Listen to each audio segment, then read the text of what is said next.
This is pretty fascinating. A man from East Providence, the first in the world to undergo a new heart procedure. It's part of a study looking at ways to fix atrial fibrillation without damaging healthy heart cells. Yeah, even cooler, that procedure was performed locally right here in Fall River. And new at 6, Kate Walsh spoke to the cardiology team inside the hospital to explain why this study is considered groundbreaking.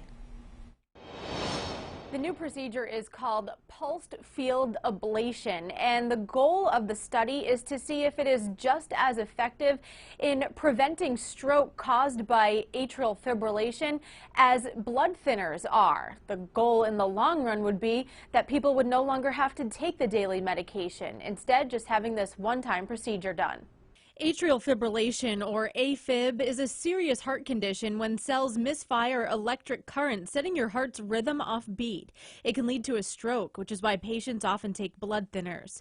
But in this heart lab at Charlton Memorial Hospital in Fall River, a new type of procedure was performed as an alternative to taking daily blood thinners.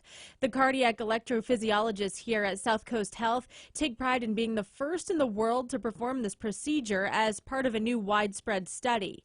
They explain pulsed field ablation is performed through a catheter that's fed up the vein in the leg into the heart. What it is it delivers 2-second electrical shocks that create, or electrical impulses that create irreversible pores in the cell membrane.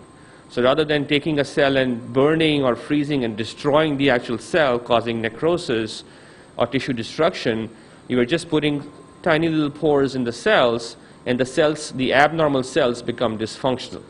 The patients that are candidates for the trial are ones that have tried a medicine, an antiarrhythmic medicine that hasn't worked, and they keep having atrial fibrillation. So that's specifically for this trial. Dr. G, as he's called, was the one to actually perform the first pulsed field ablation at Charlton. It's been studied in animals for a few years, but only 50 patients in the world at 3 other clinics were part of the preliminary trial.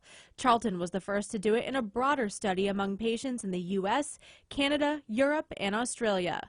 On 12 News tonight, we'll look further into why South Coast Health is being chosen for these world-class studies. And by the way, when it comes to AFib, some common symptoms are shortness of breath and heart palpitations. But Dr. G says the most common symptom is no symptom at all, and that's why it's so important to regularly get a checkup from the doctor.